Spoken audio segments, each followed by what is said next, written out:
They said I was losing my mind, that I should sell the house where my husband had just died. A dinner to make peace turned out to be a trap, but they didn't know I had recorded everything. And at the biggest town festival, I played the footage right in front of everyone. If you think this is just another ordinary family story, you're wrong. Subscribe now so you won't miss powerful films like this.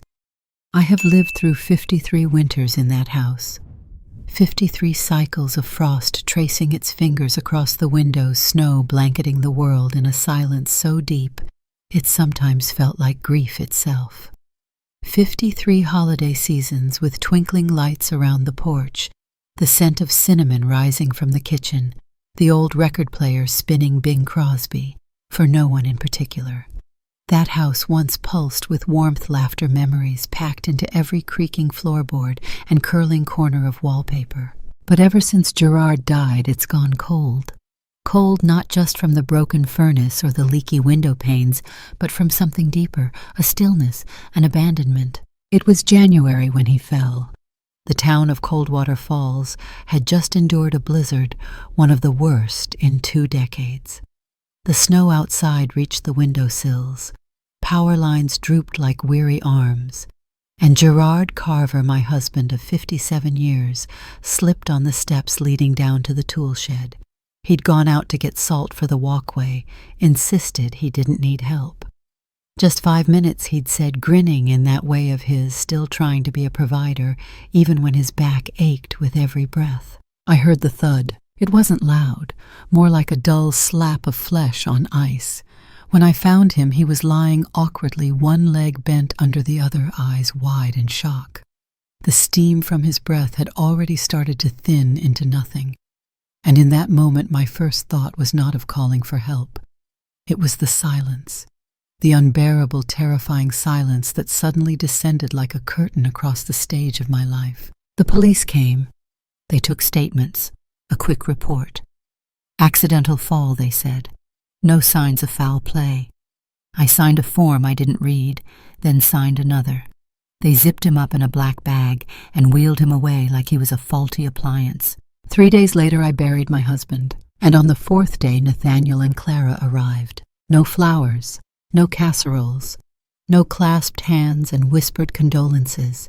Just coats, still smelling of city taxis' boots dusted with melting snow eyes already calculating what would be next. Nathaniel hugged me briefly. His arms felt stiff like he was embracing a stranger. Clara kissed my cheek, but didn't look me in the eye. She always had that way of pretending she cared while already halfway out the door in her mind. They brought coffee and pastries from some upscale bakery in the city and spread them out on the kitchen table like it was a brunch meeting. Nathaniel took out his laptop. Clara took out her notepad. I hadn't even changed out of my robe. We thought it would be good to go over a few things. Nathaniel began sipping from a paper cup. You know, just practical matters, finances, the house, the future. I sat down across from them in the same seat Gerard used to take for breakfast. The sunlight poured in through the window, hitting the grain of the old pine table. The wood was scratched from decades of use, from Clara's crayons when she was 5, from the time Nathaniel tried to carve his name into it with a fork. Future, I repeated quietly. Whose? They exchanged a look. That kind of sibling telepathy that always made me feel like I was the child in the room. Yours, Mom, Clara said, gently placing a manicured hand on mine. We're just thinking ahead. You're 81. That's not nothing. I withdrew my hand, slow but deliberate. I'm aware of my age, Clara. I don't need a PowerPoint to remind me. Nathaniel cleared his throat. It's not that. It's just Coldwater Falls isn't really the place for someone your age to live alone anymore. It's isolated. The winters are harsh. And look, the house, it's not exactly in great shape. The roof needs fixing. The plumbing's outdated. The stairs are steep. It's not safe. You think I haven't lived with those stairs for 50 years? I asked. That was before Clara said, before Dad. She trailed off. The pause hung between us like frost in the air. None of us wanted to name what had really changed, that I was now in their eyes a liability. Dead weight. A signature waiting to happen. Nathaniel leaned forward. We could sell the house, Mom. It's worth a decent amount now, especially with the ski resort expanding on the other side of the ridge. I've already spoken with a realtor. Preliminary numbers are promising. Sell, I asked, keeping my voice even. This house, he nodded. We'd put the proceeds into a care plan, something nice, assisted living in a good place. Clara knows people. There are facilities with music classes, walking trails, cooking demos. I'm not a damn tourist, I snapped. I don't need an itinerary for my own life. The silence was sharp. I looked at the both of them. My children who had once curled up in my arms during thunder, who used to slip love notes under my door on Mother's Day, who I stayed up nights for when they were sick, who I baked for, fought for, sacrificed for. And now they were pitching me like a business merger. Clara looked vaguely embarrassed, but not enough to stop. We've actually scheduled an appointment for you, she said, digging through her leather bag. Just a consultation with a specialist, a geriatric neuropsychologist, in the city. Completely routine. It's just good to have a cognitive baseline. My laugh cut through the air, dry, hollow. You think I've lost my mind? Nathaniel raised his hands. No one said that. But it would be helpful legally even to make sure your affairs are in order, that you're capable of what I demanded, making my own decisions, living in the house your father built with his bare hands, growing old on my terms instead of being herded like cattle into a place with hallways that smell of bleach and boiled carrots, Mom, Clara said softly. Please don't be dramatic. I stood up slowly with purpose. I didn't shout, didn't cry, didn't plead. That's what they were waiting for, I realized. For me to lose it, to become unhinged, to become exactly what they were accusing me of. I've buried a husband, I said. Cleaned blood from the snow while you two were stuck in traffic because there was a sale on at Bloomingdale's. I've sat alone in a house so quiet I could hear the sound of my heart breaking. And now you think I've lost it because I don't want to sell my life off like an estate sale. No one said anything. I walked to the front door and opened it. The cold hit us like a slap. The wind howled through the pines beyond the property line. A fresh drift of snow had settled on the porch steps Gerard never got to salt. I'm tired, I said. You should go. Nathaniel stood unsure, like a man who knew the deal had gone sour. Clara hesitated, then touched my shoulder briefly on the way out. It felt like a formality. I watched their car disappear down the road until the taillights were swallowed by the snow. Then I shut the door, locked it. For the next 2 hours, I sat in Gerard's armchair and stared at the fireplace. There was no fire, only the faint echo of something that used to be warm, something that used to be safe. That was the moment, I think. The moment I realized that grief wasn't the coldest thing I'd feel that winter. It was betrayal, not loud, not sudden, but quiet, like frost under your skin, slow and creeping until you don't recognize your reflection anymore, until even your own children look at you like a burden they need to manage. That's when I decided if they were going to write the story of my decline, I'd make sure I wrote the ending myself, and it wouldn't be one they'd ever forget. The first time Clara brought it up, she did it over toast. We were sitting in my kitchen, her coffee steaming in a mug she brought from the city, something with a minimalist logo, and the words "Fuel the Hustle" on the side, as if she needed reminding. She'd woken up late that morning in my guest room after claiming exhaustion from her non-stop week and promptly sleeping until noon. I'd already cleared the porch, fed the birds, and peeled potatoes before she stumbled down in her silk robe and slippers, nose buried in her phone. "Mama," she said, drawing the word out artificially sweet, the way she used to when she broke a vase or failed a test. "How would you feel about coming into the city for a day or two? Just a quick trip. Bit of a reset." I didn't answer right away. My hearing wasn't what it used to be, but it wasn't that bad. I buttered another piece of toast. Waited. I scheduled something, she added casually. "Just a consultation. You remember Dr. Evanston, right? He runs the Memory Wellness Institute downtown, super low-key." "No," I said. "Never heard of him." Clara smiled unbothered. "Well, he's great. Very respected. We just want to be proactive. It's normal to forget things, but it wouldn't hurt to get a professional opinion. You've been foggy lately." "Foggy," I repeated. "Just little things," she said, and took a sip. "You forgot where you put your wedding china. You called Nathaniel Gerard twice. You left the stove on when you boiled eggs. She was keeping score. Funny how people who rarely visit always seem to remember what you forgot. I stared at her across the table. This woman with her smooth skin and her perfect teeth, who once begged me to let her wear glitter shoes to kindergarten, who used to draw hearts on the fogged-up windows and say they were for me. I searched her eyes for the girl who used to reach for my hand in a thunderstorm. She wasn't there. Fine, I said, let's go visit your doctor. She perked up, obviously surprised by the ease of my acceptance. Maybe she expected resistance. Maybe she'd even rehearsed for it. The truth was, I'd already begun to suspect what she and Nathaniel were up to. I just hadn't decided what to do about it yet. We drove down on Tuesday. It was a gray morning, the sky heavy with snow that hadn't yet fallen. Clara put on some jazz like ambiance could soften the blow. She talked most of the way. About work, about the wedding she was designing for a wealthy client, about how Nathaniel had been worried sick about me. I nodded, said little. The city was its usual chaos, honking, rushing all the urgency of people mistaking motion for meaning. The building was pristine glass and steel, with a concierge who smiled too much and a waiting room that smelled like eucalyptus and expensive carpet. Everything was white and silver, cold. Dr. Evanston was younger than I expected. Mid-40s, athletic build, a half-smile frozen into place like a therapist's defense mechanism.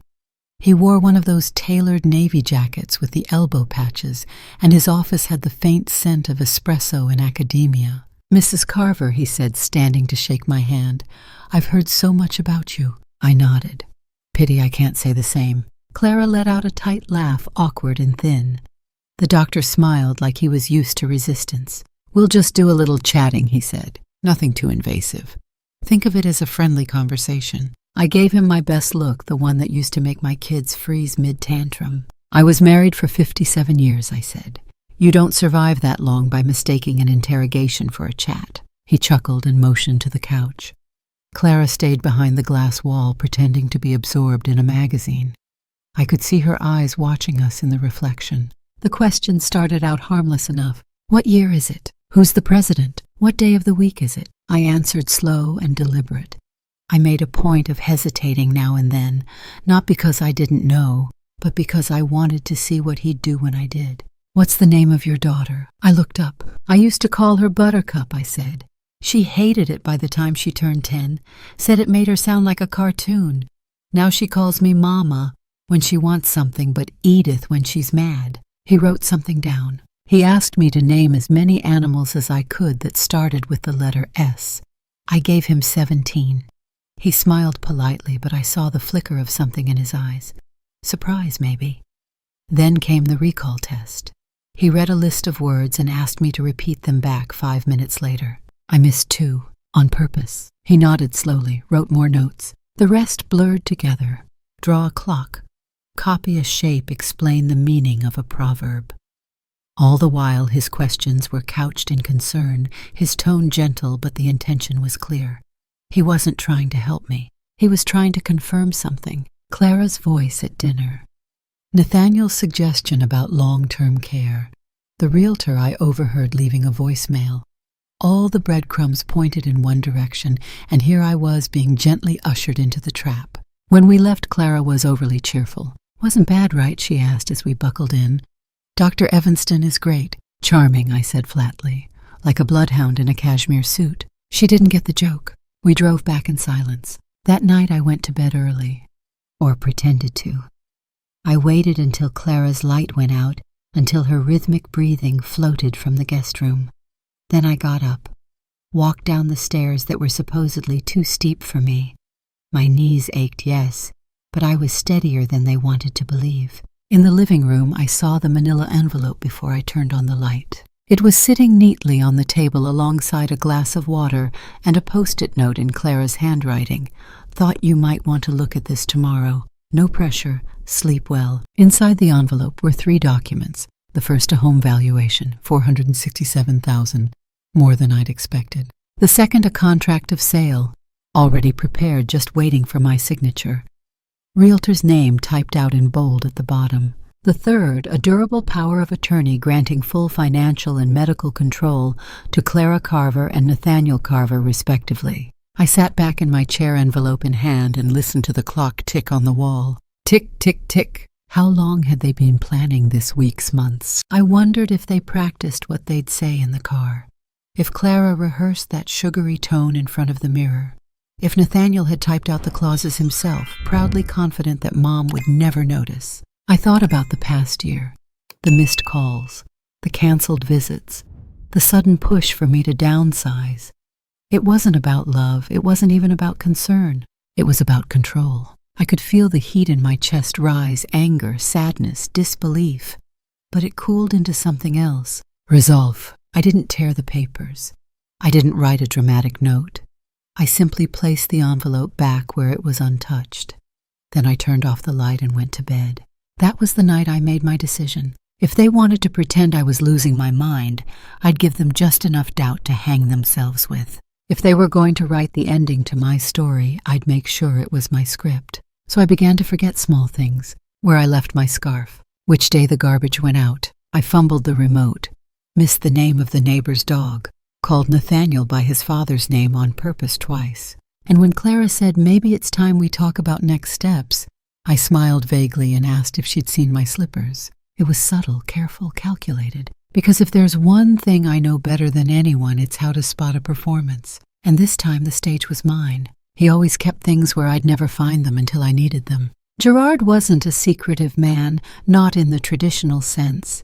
He didn't hide passwords or bank accounts or perfume bottles with unfamiliar scents. His secrets were of a different variety, small, quiet, deliberate. He was a man who left breadcrumbs. If he locked something away, it wasn't because he wanted it buried. It was because he wanted it discovered eventually. The old library hadn't been touched since the funeral. I couldn't bring myself to go in. It still smelled like him, pine wood and pipe tobacco. His books, stacked, piled, shelved in no discernible order, still bore the imprint of his fingers in their margins. His coat still hung behind the door. The armchair by the window still sagged from his weight. There were coffee rings on the side table from mornings we used to share before the world got loud again. But that morning I stepped in, not out of nostalgia, out of necessity. Something in me had started to itch, a hunch, a whisper. I couldn't explain it. It wasn't logical, and it wasn't driven by grief. It was that tight, twisting feeling in the gut that says you've been missing something. The children were gone again. Clara had returned to the city, satisfied I wasn't ready yet to sign anything. Nathaniel had sent an email politely reminding me that he and Clara remained available for guidance should I need it. I'd let the silence speak for me. Now the house was still, and I had time. I opened the library doors. Dust bloomed in golden rays of morning light as I pulled back the curtains. The room looked like a forgotten study in a manor novel, quiet, noble, watchful. I ran my hand over the spines of books we'd collected over decades. History, poetry, theology. Gerard had never met a used bookstore he didn't plunder. Most of them still had price stickers on the back, faded from years of sun and neglect. I started by sorting. It helped quiet my mind. Books into piles, keep, donate maybe someday. The work was meditative. I found a few pressed flowers in old editions, a receipt from 1982, a photo of Clara as a child, arms thrown around Gerard's neck, her smile unafraid and wild. When I reached the far wall, I paused. It had always been our junk corner. Old magazines, mismatched photo frames, a dusty floor globe we'd bought at an estate sale and never fully cleaned. I knelt, moving things aside until I noticed the sound, a hollow thud. Beneath the baseboard, something wasn't sitting right. I leaned closer, ran my fingers along the lower panel of the wall behind the bookshelf. The wood was loose, warped from time and moisture. I pried gently, and the board came free. Behind it, nestled in the wall cavity like a buried heart, was a safe. Small, steel, painted brown to blend with the wood. A key lock, nothing digital. Gerard never trusted computers. I didn't gasp, I didn't shout. I simply stood and walked to the desk, pulled open the top drawer.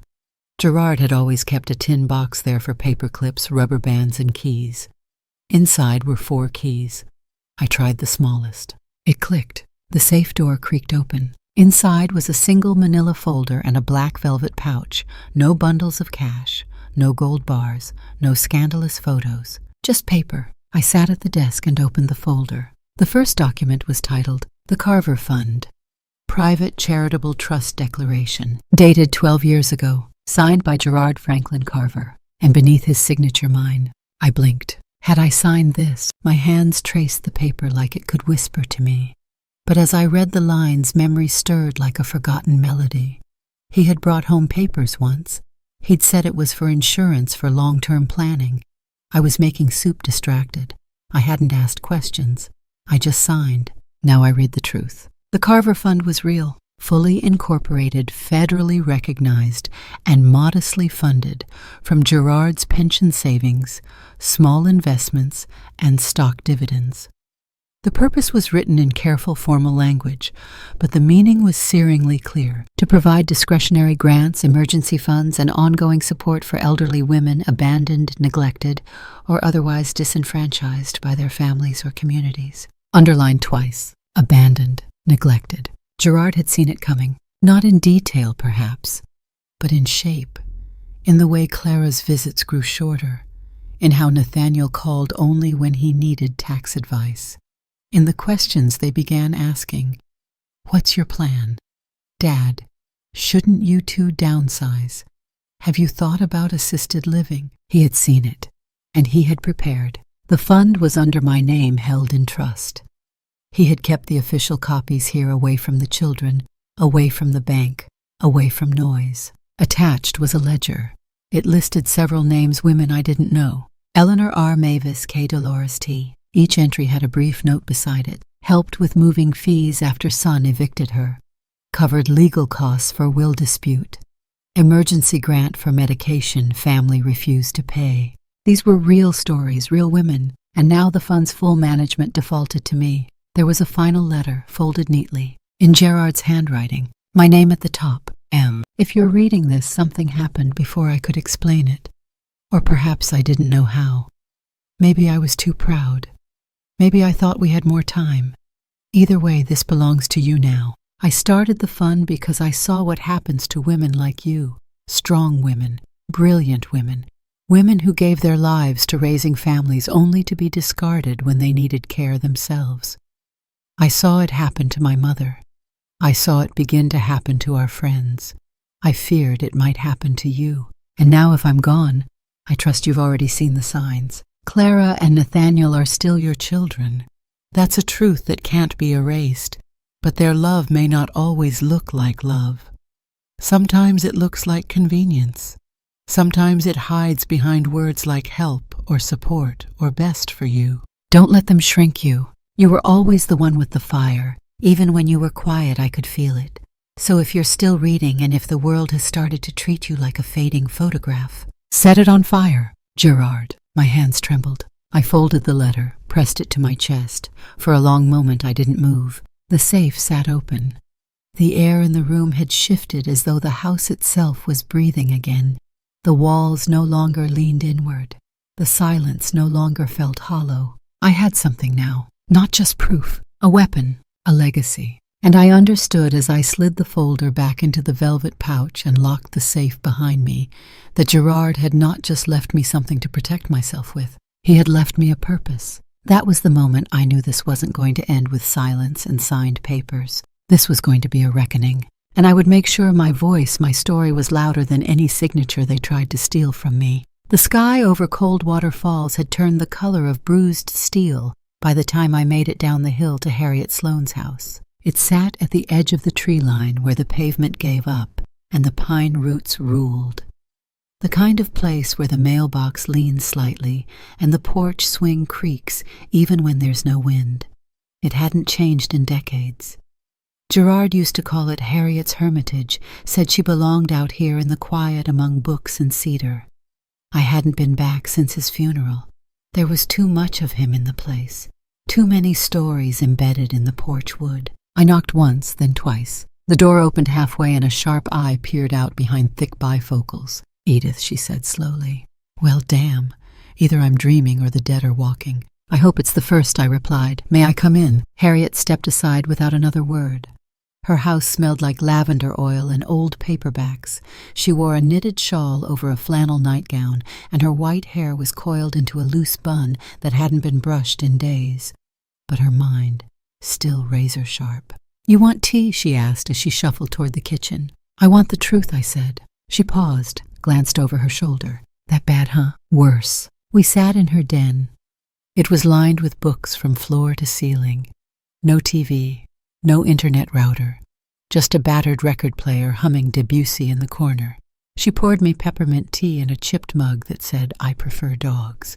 What do you know about the Carver Fund? I asked. Her eyes didn't move, but her fingers tightened on the teacup. I wondered when that would come up. You helped him create it? Yes, and you didn't tell me. That wasn't my call to make, she said quietly. I stared at her. You knew all this time that he'd built a safety net for me behind my back. No, she said. Not behind your back, under it, to catch you, Edith, in case you ever fell. That shut me up. She took a long breath. Gerard came to me 10 years ago, said he wanted to create something private off the radar. I handled the legal framing. He put up the initial money. I suggested we make it anonymous. No press, no publicity. He agreed, said it wasn't for praise, it was for protection. Protection from what? She leaned forward. Your children. The words landed like a slap. Gerard loved them, I said. He did, Harriet agreed, but he also watched them. She walked to a bookshelf and pulled down a black ledger, dusty and thick. When she opened it, I saw pages of notes, charts, and correspondence, Gerard's handwriting in tidy block letters. He started noticing things, the questions about retirement accounts, the polite nudges about moving into a facility, the time Nathaniel brought a notary to brunch. I blinked. I thought that was for refinancing his condo. He told you that, she said. He told Gerard it was about simplifying paperwork. My mouth went dry. Harriet flipped to a page. A copy of an email was glued there dated 6 years ago. From Nathaniel Carver to Philip Gregg, bank advisor. Subject charitable trust. Hi, Phil. Quick question. If my father were to pass and the trust currently lists my mother as trustee, how would one go about transferring primary control to another beneficiary? Asking purely hypothetically. Best NC.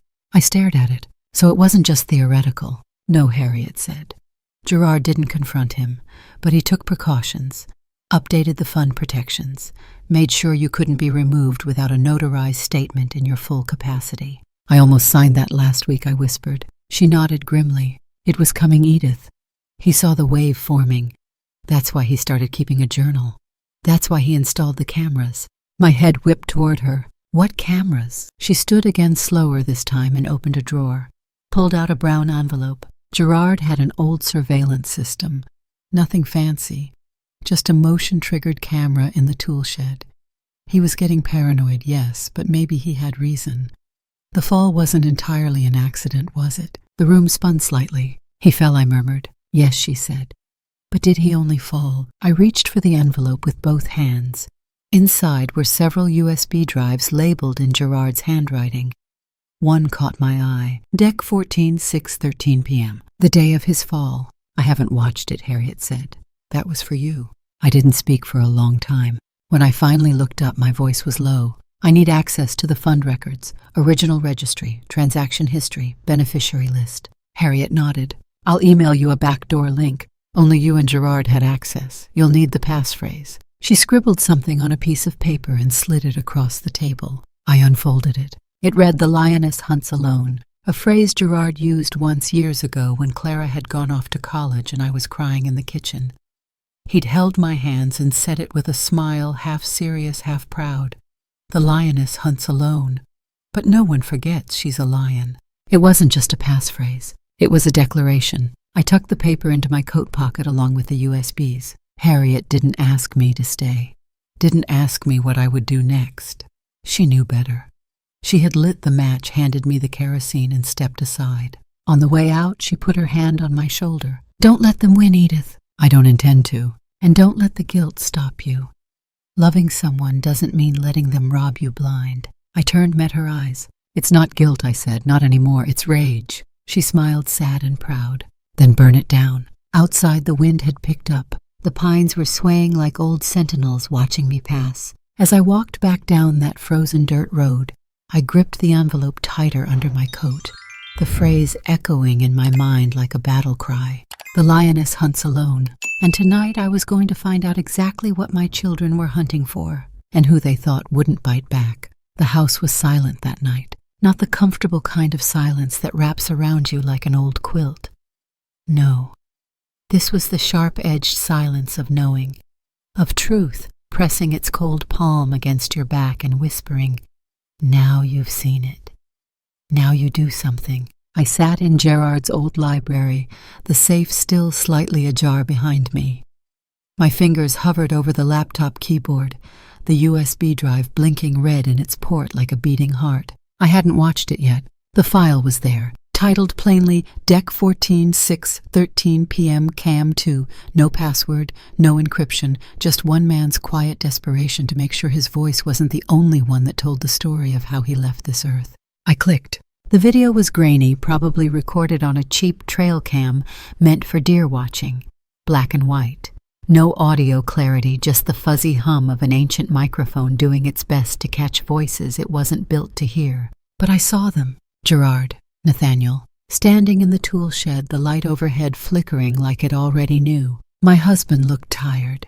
His shoulders sagged, his hands in the pockets of the corduroy jacket I'd bought him the Christmas before. He looked older than I remembered, worn, but not weak. Nathaniel stood opposite him, taller, impatient, a thick folder clutched in one hand. His mouth was moving fast, blurred shapes of words that didn't need clarity to be understood. The camera had no zoom, no audio boost, no dramatic close-ups. But even in that cheap grayscale, I could see the moment Gerard's face hardened. He shook his head, firm, once. Nathaniel stepped forward, folder extended. Gerard waved it off. Nathaniel moved again, closer this time. Gerard backed up. There was a sharp motion, a flinch, then a shove. It wasn't dramatic. No yelling, no swinging fists, just the sudden lurch of body meeting body. Then Gerard's frame slipping on the concrete floor like a rug had been pulled from under him. He hit the ground fast and didn't move. The folder fluttered to the floor beside him. For 5 full seconds, Nathaniel stood there, staring. Then he knelt, not to help, not to check, but to pick up the papers. He gathered them slowly, methodically, tapped the edges together like a man organizing files at a board meeting. Then, without a glance back, he walked out of frame. Gerard remained, unmoving. I didn't breathe for a long time. When the screen finally faded to black, I sat frozen, the edges of my vision swimming in a haze of disbelief and fury. It wasn't murder, not exactly. It wasn't an accident either. It was consequence, the inevitable result of manipulation, coercion, and disrespect, allowed to fester too long. Gerard had said no.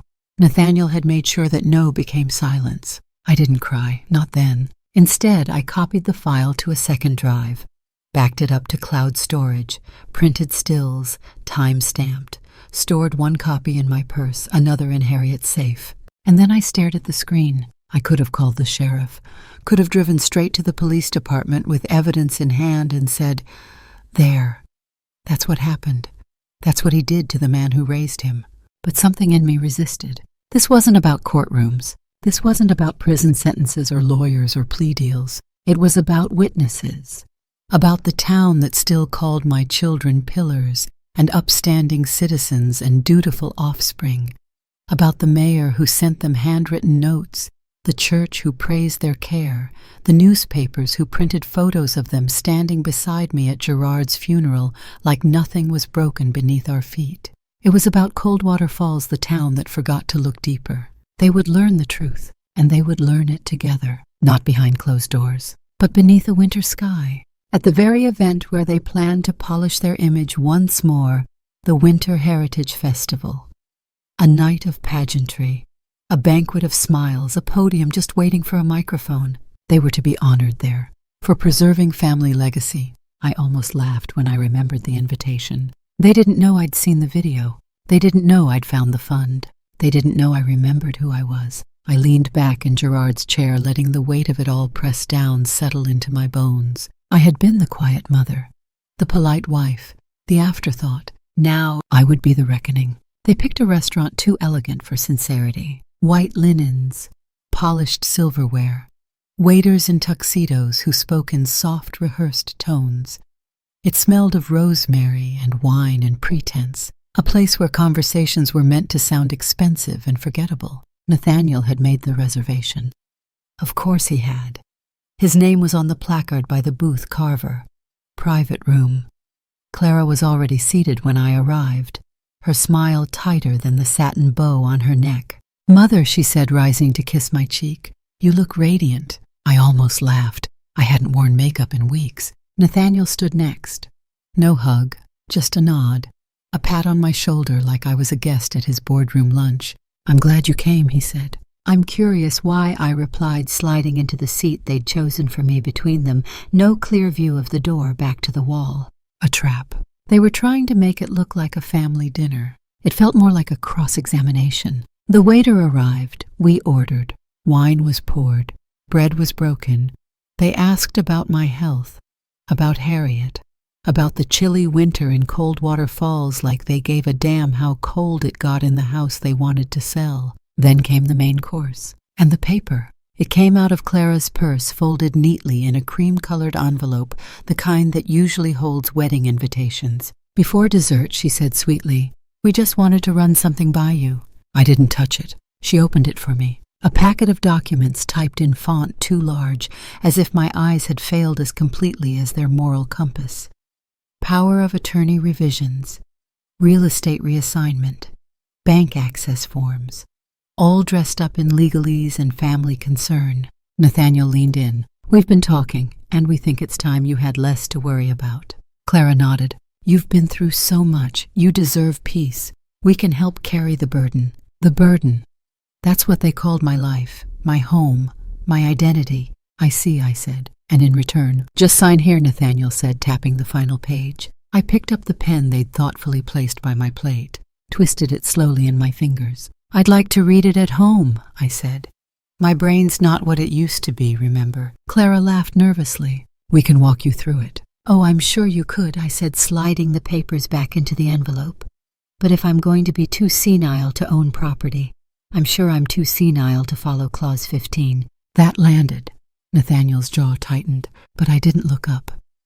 I reached into my coat pocket and gently clicked the voice recorder app on the burner phone Harriet had given me. No cloud, no sync, just raw recording. It sat in my lap under the table screen, dimmed. The trap they'd laid had just been flipped. So I said, lifting my wine glass, "Tell me again, why now?" Nathaniel leaned back, recovering. "Well, the market's good. We don't want you isolated in that house if something happens. It's not about the money." No, Clara said, taking over. "It's about family planning, estate responsibility. We want to honor Dad's legacy." I sipped slowly. "And how does signing over everything to you do that?" Nathaniel smiled plastic. "You know we take care of you." "Like you took care of him?" I asked. The silence rang like crystal breaking. Clara paled. Nathaniel's lips thinned. "I'm sorry," he said carefully. I shook my head. "Never mind." They pivoted after that. Dessert was ordered, something French and delicate and meaningless. They tried jokes, tried old stories, tried soft voices, soft hands, soft nudges. I let them. Played the part. Even faked forgetting the year. "Oh heavens, is it 2023 or 2025? They exchanged a glance barely noticeable, but I caught it. That's the moment they believed they'd won. That their performance had finally convinced the woman who raised them to surrender herself like a worn-out ledger. I let them think it. When coffee came, Nathaniel toasted. "To new beginnings," he said. I clinked his glass. "To endings," I replied. In the parking lot, the air bit my skin. I pulled my coat tighter and walked to the car slowly, the envelope tucked under my arm, the burner phone cool in my pocket. Harriet was waiting at her house as we'd agreed. When I stepped into her kitchen, I didn't say a word. Just hit play on the recording and let her hear it all. Her face didn't change as the voices filled the room. Clara's polished tones. Nathaniel's businessman cadence, my own feigned confusion. When it ended, she poured me tea and said simply, "Well, that's enough for a town hall." I nodded. "But not a courtroom." "No," I agreed, "not yet." We sat for a while in the hush that follows clarity. Then I took out the other envelope, the one from Gerard's files. A list of names. Women. Most in their 60s, 70s, 80s, names I'd never heard, cities I'd never visited. They were all beneficiaries of the Carver Fund. Let's find them, I said. Why? Harriet asked. I looked out the window where frost climbed the edges of the glass like silent applause. Because when I stand up there, I said I'm not going to stand alone. Coldwater Falls had never been famous for much. A logging town turned retirement village. It clung to its traditions like brittle lace to a cedar chest. But once a year, every December, it became something more than forgotten. It became illuminated. The Winter Heritage Festival, lights strung through the pines, choirs echoing off the frozen lake, booths of maple fudge and handmade mittens. It was the one time of year the whole town looked upward, even if only to count the snowflakes. This year, the celebration would be grander than ever. The mayor had said so on the radio twice. And this year, he'd announced proudly, "We are honoring 2 exemplary citizens for their tireless work, preserving the Coldwater legacy, Nathaniel and Clara Carver." The irony made Mildred snort into her tea when she heard it. Tireless work, preserving legacy. If they only knew what legacy those 2 were actually trying to bury. She clipped the article out of the local paper and pinned it to the corkboard in her kitchen. Right beneath it, she tacked the festival poster. Light Up Coldwater, Annual Festival of Community and Tradition. The timing was perfect. So was the target. That night, she sat with Harriet and slid a folder across the table. "What's this?" Harriet asked. "A donation offer," Mildred replied, "from the Carver Fund." Harriet flipped it open, her brows lifted. "You're sponsoring the entire lighting system." "Yes." Harriet blinked. "That's a $22,000 donation." "I know." She kept reading. "There's a clause." "Of course there is," Mildred said, sipping tea. Harriet read aloud, "Donor requests 5 uninterrupted minutes on stage during closing remarks to address the community in person." She looked up. "They'll say no." "They'll say yes," Mildred corrected. Harriet frowned.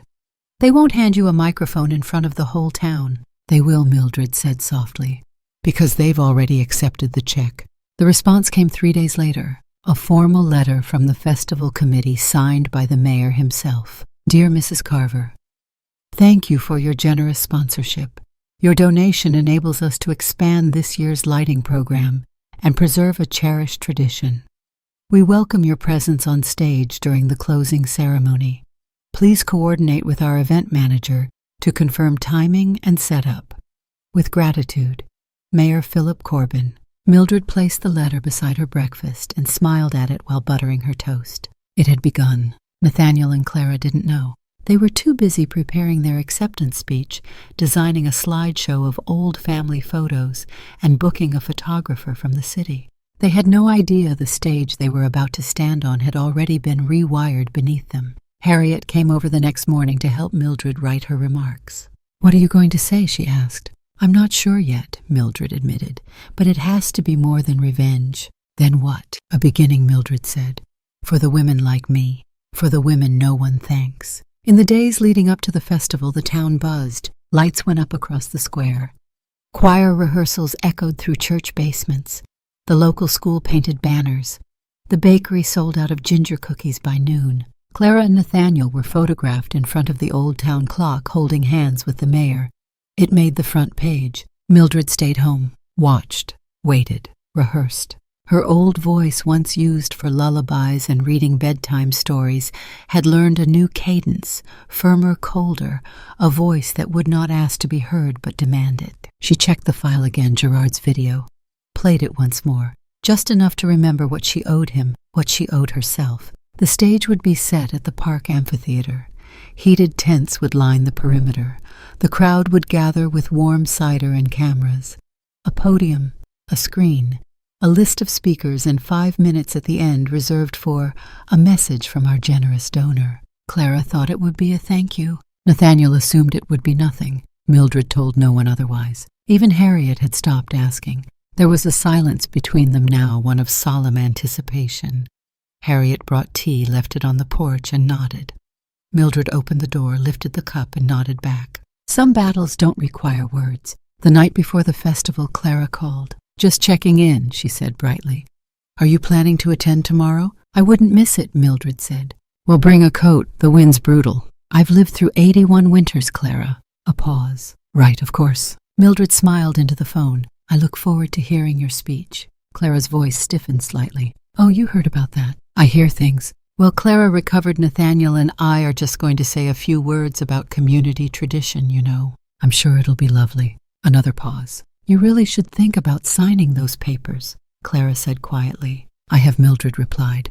Click. She hung up first. The lights flickered outside the window, test runs for tomorrow's ceremony.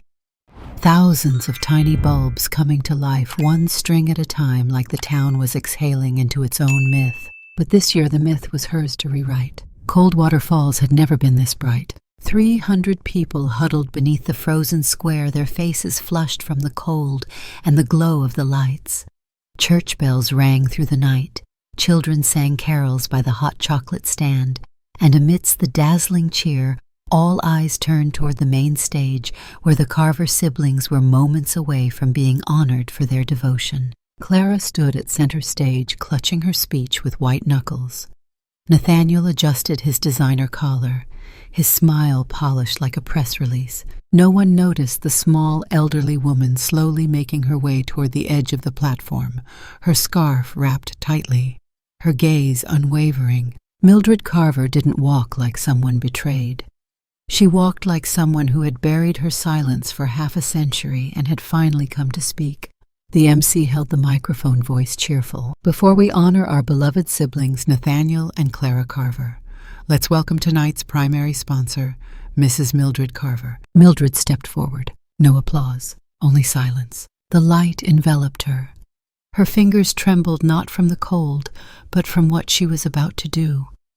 She held the microphone, looked out at the crowd, and began with a sentence not in any program. I didn't come here to celebrate. I came to tell the truth. The crowd froze. Mildred turned to the technician near the projector screen and gave a simple nod. The screen lit up. Grainy footage, black and white.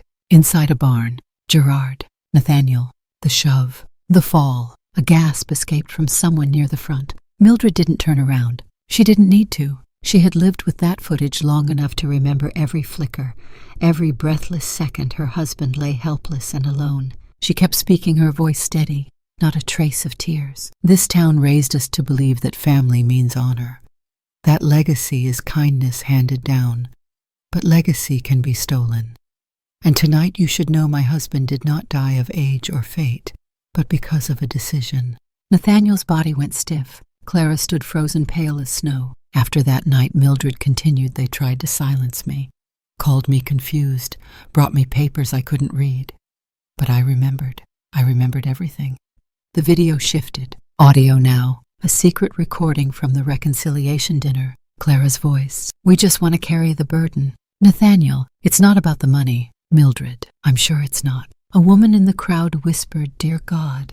Mildred turned off the mic. The screen dimmed. Silence fell on the plaza like the first snowfall, heavy, impossible to ignore. Then, a loud thud. Clara collapsed onto the event host, eyes wide, body limp. Nathaniel shouted, Cut the feed! Turn it off now! He lunged toward Mildred, reaching for the microphone. But a local security guard, an old friend of Gerard's, stepped between them like a wall of stone. Don't! That's all he said. Nathaniel stopped. His face flushed, hands clenched. Unmasked in the town he once ruled by charm and inheritance. No more applause. No more excuses. Mildred didn't leave the stage right away. She looked out at the crowd faces she had known for decades, no longer smiling, no longer innocent. They had seen what they didn't want to believe. She said just one final sentence. My name is Mildred Carver, and I refuse to be forgotten. Then she stepped down. No bow, no applause. Just the quiet steps of a mother who once lived in silence, now walking away in light truth beside her with no need for permission. They waited for her next move. After the lights dimmed, after Clara was carried off in silence, after Nathaniel slipped out through the side aisle like a man escaping a funeral where he was both mourner and murderer, everyone waited. Would Mildred press charges? Would she sue? Would there be handcuffs? Mugshots? Headlines? She gave them none of it. What came next wasn't vengeance. It was something quieter, sharper, irrevocable. 2 days after the festival, an envelope arrived at Town Hall. Typed, no return address. Inside, a notarized declaration transferring full control of the Carver Fund to a newly formed board. The board consisted of 5 women, all over 70, all estranged from their children, all survivors of what Mildred once called polite abandonment. At the center of the document was a single, unignorable sentence. The legacy of the Carver name will no longer be managed by those who tried to erase it. There were gasps. Whispers. Even the mayor who had smiled so confidently in the photograph sat down when he read it. That night, the town newsletter was delayed for the first time in 12 years. They had to rewrite the front page. Mildred did not return to her cabin. She didn't even pack a suitcase. She left behind only what she no longer needed. In the kitchen on the table where Clara once dropped a real estate appraisal like a dagger, there was now a small stack of old photos, family holidays, baby shoes, a card Nathaniel once wrote in 2nd grade that said, "Mommy, you're the best cooker," and a letter in handwriting that had once written grocery lists, bedtime notes, apology cards for forgotten birthdays. But this time the words were not soft. They were final. "Dear Nathaniel and Clara, I'm not sending you to prison. I'm sending you somewhere worse, into the quiet place where a mother stops calling. Don't worry. I'm not angry anymore." That part was brief. But I'm also not returning to the part where I pretend this never happened. You chose a world where I was inconvenient. Now I choose a life where you're unnecessary. No need to apologize. I don't need it. I just needed you to know how it feels when your mother disappears. Take care of each other, or don't. Either way, I won't be watching. Mildred. She mailed the letter the morning she left Coldwater Falls. No announcement, no forwarding address, no return ticket. A week later, a woman in her 80s checked into a self-sustaining living commune 2 states away. No family listed. She introduced herself only as Mrs. Elms, a nod to the tree outside her childhood bedroom. The community welcomed her without questions. They assigned her a sunlit room near the garden and told her the rules share speak honestly and never apologize for surviving. That evening, she joined the others for tea. When they asked what brought her here, she smiled. A long winter, she said, but spring came early this year. Back in Coldwater Falls, her name was never removed from the festival wall. But each year after that, the stage stayed dark for 5 full minutes before the final speech. In silence. No music, no lights. Just a space where a voice once stood and changed everything, not with fury, but with the kind of truth no one forgets. 3 months passed. The snow melted first from the rooftops, then from the roads, and finally from memory. Coldwater Falls began to forget. But 2 states away, nestled at the edge of a small mountain town, something new was being built. It wasn't grand, it wasn't official. It didn't have a plaque or a ribbon-cutting ceremony, but it mattered. The locals called it the Haven for Forgotten Women. It had no gates, no guards, no signs. Only a hand-painted wooden arch at the entrance hung with 3 words, carved in a woman's careful script. "You still belong." Beneath that arch, a dozen small cabins surrounded a garden bursting with life radishes, rosemary, sunflowers, mint. Laughter traveled freely between porches and windows. The women who lived there wore mismatched coats and strong hands. They had old wounds and new roots. At the center of it all stood the common house, a long, warm room where they gathered every evening. A fire, a circle of chairs, a library of donated books, and a woman they now called half-joking, half-reverent, the festival lady. Mildred never told them what the nickname meant. She only smiled. Sometimes she'd correct them gently. "Call me Elms, dear," but mostly she let it be. There were no rules about what to call yourself here, only that you meant it. One Wednesday, during the reading hour, she stood near the window holding a worn book of local folk tales. Outside, birds darted between the branches of a flowering dogwood. She opened the book, but what she read wasn't printed on the pages. It was her story. She changed the names, of course. Gerard became Thomas, Nathaniel was Patrick, Clara became Eliza. She told it as a tale from another time. A fable, really, about a woman who lived in a house that once had warmth but turned to ice after her husband fell in a barn. She described how her children plotted quietly, how the world applauded them, how she played along, and how on the night of the town's grandest festival she stood in front of everyone and spoke. No one interrupted her. The young women in the circle, some with pink hair, some with wrinkled eyes, some who had left babies behind to survive, leaned forward spellbound, not by the scandal, but by the quiet rage underneath every word. When she finished, one woman asked almost shyly, "Did she ever get justice?" Mildred looked at her for a moment, then said carefully, "She got her life back." The room was silent again, not out of fear this time, but reverence. She closed the book, set it on her lap, smoothed the spine. then leaned forward slightly and said, "Don't wait for someone to hand your dignity back to you. Go get it yourself." Later that night, she walked the garden paths with a lantern. In her pocket was a letter, one she hadn't sent, one she never would. It was to Gerard. It read only, "I found them, the ones you built this for. They were waiting for me, and I'm not afraid anymore." She folded it back up, placed it under the roots of the elm tree in the center of the garden, and walked back home. Home, not where her name was inherited, but where it was finally earned. Winter ended late that year, but when it left, it didn't tiptoe out. It collapsed hard and fast like a curtain falling on a stage too long held open, and with it went Nathaniel Carver's career. The Coldwater Falls Council voted 7-2 to suspend him pending review, but no review ever came. He resigned quietly 2 weeks later, citing health and personal matters. His office door was never locked again because no one bothered to enter. He moved to a smaller house on the edge of town. People said they saw him sometimes at the grocery store buying soup and cat food. Alone, no one spoke to him, not because they hated him, but because no one knew what to say to a man who once walked with confidence and now hunched beneath every fluorescent light like it might expose what he tried so hard to bury. Clara fared worse. Flora Field, the flower boutique she'd opened with grant money, closed its doors exactly 39 days after the festival, not for lack of business, but because of the note someone taped to the front window in red ink, "No petals can cover what you've done." Clara stayed inside after that. People whispered she began seeing a therapist, someone from out of town who didn't know the story, or pretended not to. No one asked her for donations again, but Mildred Carver never gloated. She never once spoke their names again, not in public, not in private, not even when prompted. In her journal, she wrote only, "Justice is not the joy of watching someone fall. It's the stillness that comes when you stop falling yourself." Spring came to the mountain slowly, like it wasn't sure it was welcome. And one morning, before the mist had fully lifted from the hills, Mildred sat at the table in the communal garden house, pressing dried pansies into small leather-bound notebooks. Each one was different. Some had lace thread along the spine. Others had watercolor covers painted by the younger women.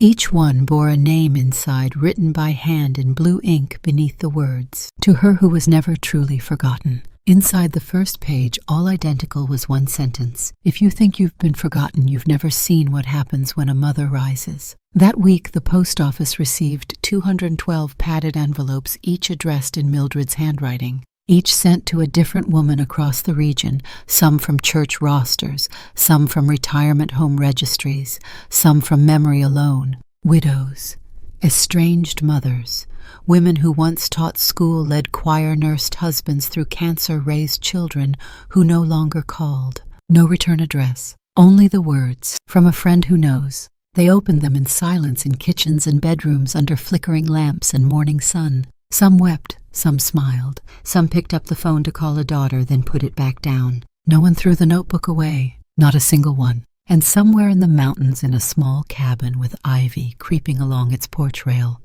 Mildred Carver sat with her tea and a stack of envelopes still waiting to be sent. She looked out across the trees, saw how green had begun to bleed back into the hills. She did not feel triumphant. She felt still, which for a woman who had once been erased in the name of inheritance was a revolution of its own. A girl in the community garden called out, "Miss Elms, we need your help with the time." Mildred smiled, set her cup down, walked toward the voice, and behind her on the desk a single page of her journal fluttered open in the wind. It read, "My name is not a name.